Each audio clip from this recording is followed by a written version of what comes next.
Quero pedir a atenção especial desta Casa para a tramitação da proposta de emenda à Constituição número 18 de 2013, de minha autoria, que altera o artigo número 55 da Constituição Federal para tornar automática a perda do mandato de parlamentar nas hipóteses de improbidade administrativa ou de condenação por crime contra a administração pública.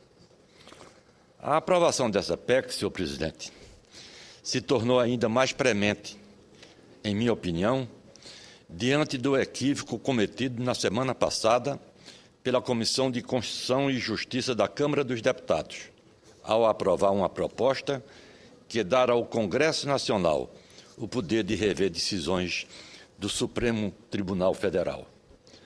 Já conversei com o ilustre e operoso presidente da Comissão de Constituição e Justiça, senador Vital do Rego, para que ele designe, assim que for possível, um relator para a PEC número 18 de 2013.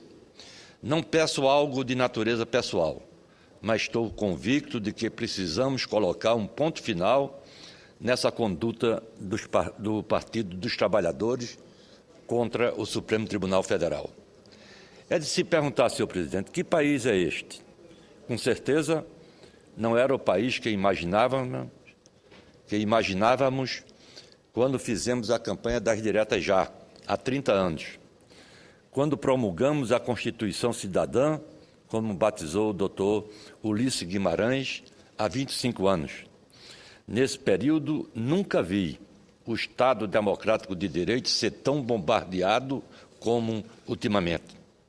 Senhoras e senhores senadores, nas últimas semanas, assistimos a algumas discussões sobre propostas que colocam em risco o Estado de Direito e deixam todos nós em alerta.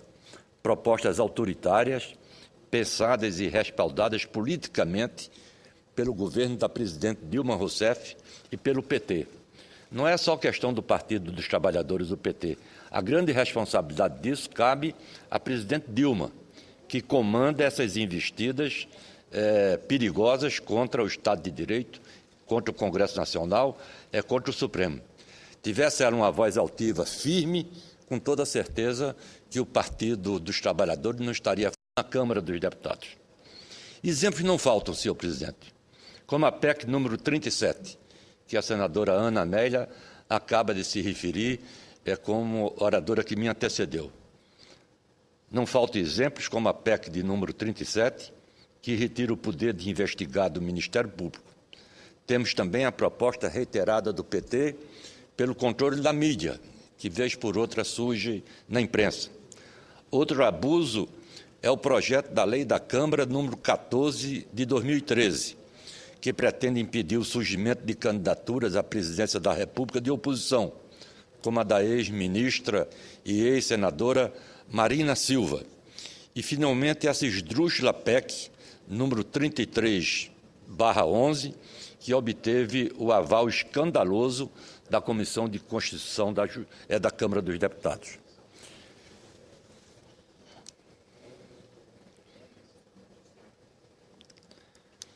Espero que essa decisão da CCJ da Câmara seja reavaliada, que essa insensatez não represente o sentimento da maioria dos deputados federais.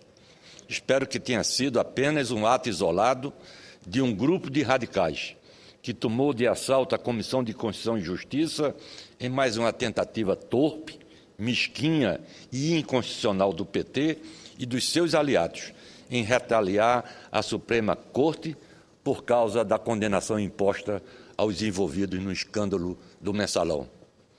É ainda mais assustador saber que essa PEC, de autoria do deputado Nazareno Fonteles, do PT do Piauí, foi aprovada sem debate, numa sessão esvaziada da mais importante comissão da Câmara.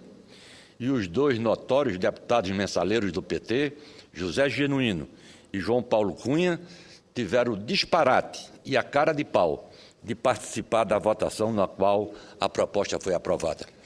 Sinceramente, senhoras e senhores senadores, não me surpreendem episódios desse tipo, pois eram possíveis de ocorrer desde o momento no qual o PT indicou os 2 deputados para integrar a mais importante comissão da Câmara dos Deputados, apesar da condenação determinada pelo Supremo Tribunal Federal. Conflitos localizados entre os poderes da República podem até ser considerados normais. O Brasil, por incrível que pareça, ainda precisa consolidar muitas das conquistas efetivadas na Constituição de 1988. Infelizmente, ainda persistem bolsões autoritários na representação política brasileira. Existem setores expressivos do governo, em especial do PT, que esperam transformar o Brasil numa réplica das repúblicas bolivarianas que se multiplicam pelo continente. Aqui e ali surgem novas ideias para controlar a imprensa, cessear o Poder Judiciário, descaracterizar o Ministério Público e para esmagar a oposição. Assim, senhor presidente, gostaria muito de ver o Congresso Nacional reagir contra os excessos cometidos pelo Poder Executivo, da mesma forma que faz com o Supremo Tribunal Federal. Afinal de contas, é de responsabilidade da base governista o esvaziamento das prerrogativas do Legislativo. O que prevalece aqui no Senado Federal e na Câmara Federal é a pauta estabelecida no Palácio do Planalto. É a presidente Dilma que faz, é a presidente Dilma que conduz, é a presidente Dilma que leva a sua base esmagadora, base governista esmagadora, na Câmara e aqui, a fazer todas essas estripulias. Afinal, foi a presidente Dilma que cunhou aquela frase, né? Tem que se comportar dentro do governo. Na eleição, pode-se fazer qualquer coisa, até o diabo, o inferno, o diabo, coisa parecida. Não é? Isso não se pode fazer em canto nenhum, a pessoa tem que ter uma conduta uniforme. Prefeito de uma cidade, se comportar como prefeito de uma cidade. Governador do Estado, ter conduta de governador do Estado. E, sobretudo, presidente da República não pode ter uma conduta no exercício do cargo e outra em cima de um palanque. Está errado, completamente errado. Não posso concordar, senhor presidente Cacildo, não posso concordar com o presidente do Senado, não Vossa Excelência, evidente, o senador Renan Calheiros, que acusou o Supremo de ingerência nos assuntos do Legislativo. Não é verdade. Não é verdade. O STF resguardou os direitos da minoria para que ela não fosse esmagada, como aqui falou com tanta competência a senadora Ana Amélia. Foi vergonhoso o que aconteceu aqui neste plenário, na noite de quarta-feira da semana passada, dia 24. Sem nenhuma cerimônia, após ser derrotado pelos democratas desta casa, o presidente Renan abriu uma nova votação, apenas com os líderes. Esse episódio não foi um ato contra a oposição, como alguns podem acreditar. Foi uma ofensa à democracia. Portanto, a atuação do Supremo Tribunal Federal, foi oportuna e legítima. Não restam dúvidas, é uma questão nacional. É bom lembrar que o Supremo Tribunal Federal se pronunciou após ser provocado por um senador da República, o nobre companheiro Rodrigo Hollenberg, a quem concedo, inclusive, o à parte. Só para cumprimentar Vossa Excelência, senador Jarbas Vasconcelos, que com toda a sua experiência e sabedoria assume a tribuna de hoje para fazer uma avaliação do processo político, o que se procura chamar, na verdade, de crise institucional, é uma falta de bom senso de partidos e parlamentares que têm demonstrado cada vez mais um viés autoritário. Eu apenas cumprimento Vossa Excelência, daqui a pouco vou ocupar a tribuna para tratar deste tema e, inclusive, para registrar que estou solicitando ao ministro Gilmar Mendes uma audiência para que possamos reafirmar a nossa confiança no Supremo Tribunal Federal. Já tive a oportunidade de consultar Vossa Excelência, a senadora Ana Amélia, senador Pedro Taques, senador Randolph Rodrigues, entre outros, que já se manifestaram a intenção de ir ao Supremo. Mas parabenizo Vossa Excelência como um homem experiente que fazendo uma avaliação absolutamente correta do papel do Supremo Tribunal Federal como guardião da Constituição Federal. Agradeço muito a parte de Vossa Excelência. Reitero que a conduta do ministro Gilmar Mendes foi de uma absoluta racionalidade e ele se pronunciou exatamente para assegurar direitos negados à minoria. Se essa casa deixa a maioria fazer o que quiser e bem entender, a gente não vai ter democracia, nem aqui dentro, nem fora daqui. Pode contar com a minha presença numa ida ao Supremo para reforçar essa solicitação da manutenção da liminar ao ministro Gilmar Mendes. Como bem destacou o jornalista Merval Pereira, o Supremo tem a palavra final. Essa prerrogativa é assegurada pela Constituição Federal. Não é um mero capricho dos ministros do Supremo Tribunal Federal. É um direito assegurado na Constituição, na lei maior do país. Por isso que venho pedir o apoio dos meus pares à PEC número 18/2013. É necessário que o Congresso Nacional passe a ter uma postura proativa, em vez de apenas reagir quando é atingido, como tem ocorrido. Aqui eu tenho acompanhado o comportamento do presidente Renan em busca de coisas positivas. Nada mais positivo do que apoiar essa nossa emenda à Constituição. É um projeto altamente proativo de tirar o mandato naqueles casos de improbidade administrativa ou de condenação por crime contra a administração pública quando for julgado no Supremo. E não aquela história de esperar se é o Senado, se é a Câmara ou se é o Congresso Nacional em conjunto quem vai caçar. Quem caça definitivamente aqueles que atentaram, praticaram improbidade administrativa ou uma condenação por crime contra essa administração pública, que o próprio Supremo resolva e não e ponha fim a todo esse processo judiciário. E não a Câmara dos Deputados se dizer é competente para fazer isso. Concedo a parte ao nobre senador. Senador Jarbas, quero cumprimentar a Vossa Excelência. Primeiro, suscitar que propostas que deveriam andar com celeridade nas duas casas do Congresso Nacional é proposta como essa sua. E não, aliás, essa sua proposta já tramita aqui há algum tempo e, estranhamente, a Comissão de Constituição e Justiça da Câmara coloca para votar, na frente de várias outras propostas de emenda constitucional, uma que retira as atribuições que, na prática, insurge contra as atribuições do Supremo Tribunal Federal. Estou preocupado, senador Jarbas, que nós estamos numa escalada perigosíssima. De um lado, apresenta uma proposta de emenda constitucional que retira atribuições do Ministério Público, a chamada PEC 37. E o presidente da Câmara já marca a votação da PEC. Agora em junho, ele informou isso para nós, diante de promotores de justiça, de procuradores da República. Aprovada essa proposta de emenda constitucional, é característico de ditaduras. Retirar poder de Ministério Público sem poder investigatório, só existe em ditaduras.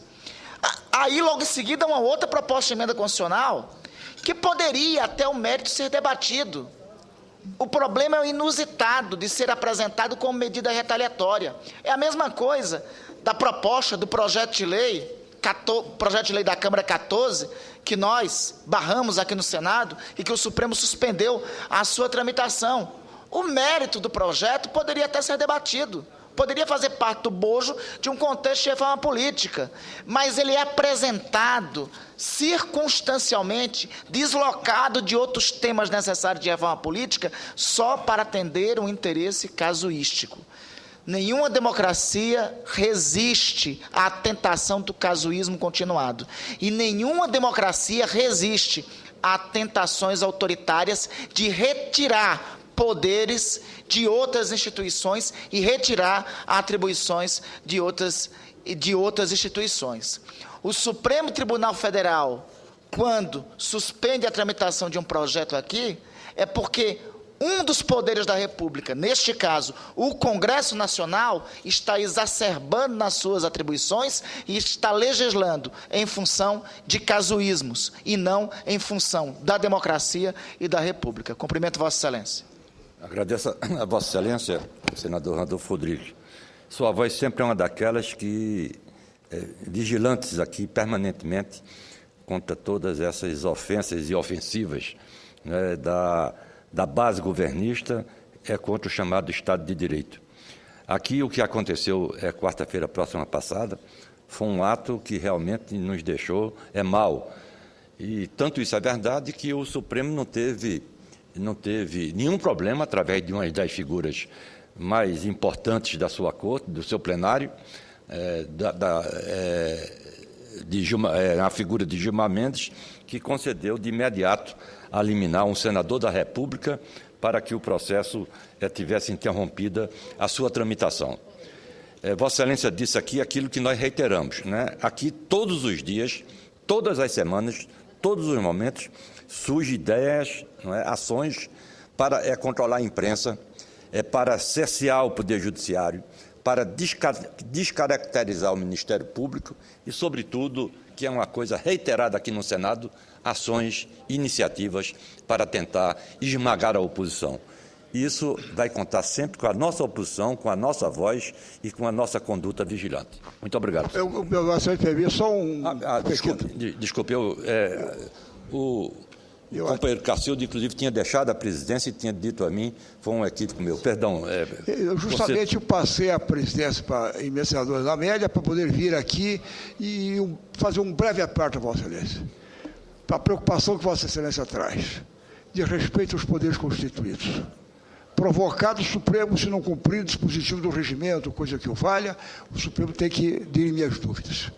Agora, também não podemos concordar quando, no caso agora daquela proposta da CCJ da Câmara, querer uma decisão do Supremo, do órgão máximo, o quórum exigido, analisou a questão constitucional, entendendo que é isso, e aí voltar a fazer com que o Congresso Nacional venha fazer a última deliberação sobre aquilo, que quem tem o poder, a obrigação, compulsoriamente, de analisar dispositivos da Constituição. Isso não cabe a nós. O que poderíamos fazer, senador Jair Vasconcelos, e esse poder, o Congresso Nacional, se entender que o Supremo, por razões outras, algumas janelas ficaram, uma janela ou mais, no dispositivo constitucional, na legislação, o Congresso legislou, elaborou.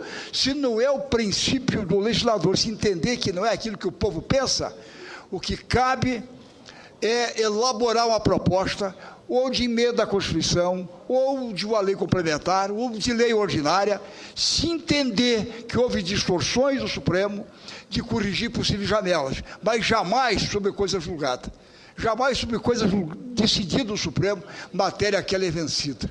Não cabe a nós. Se entendermos que no fundo, o que o legislador queria era dar um outro sentido, então que faça pelos caminhos corretos que cabe ao legislador. Mas não entender que uma decisão do Supremo, para ela ter valores, venha ao Congresso para decidir se tem valor ou não tem numa coisa que o Supremo decidiu. Isso não pode. Aí não dá. Aí vira uma anarquia, sem dúvida alguma. Por isso quero lhe cumprimentar pela provocação que traz da tarde de hoje, senador Jarbas. Muito obrigado, senador Cacildo Maldanha. Para mim não é estranho esse tipo de comportamento de Vossa Excelência, porque eu o conheço há muito tempo, sei da sua atuação em defesa do seu Estado, mas sei, sobretudo, da sua luta a favor da liberdade, a favor da democracia, não é? Lá atrás, ontem e hoje. Eu tenho certeza de que sua voz se junta a todos aqueles democratas que querem, que se insurgem contra todas essas ameaças, e mesmo o Brasil tendo um processo democrático consolidado, a gente tem que ficar atento a essas investidas e combatê-las uma a uma aqui da tribuna do Senado Federal.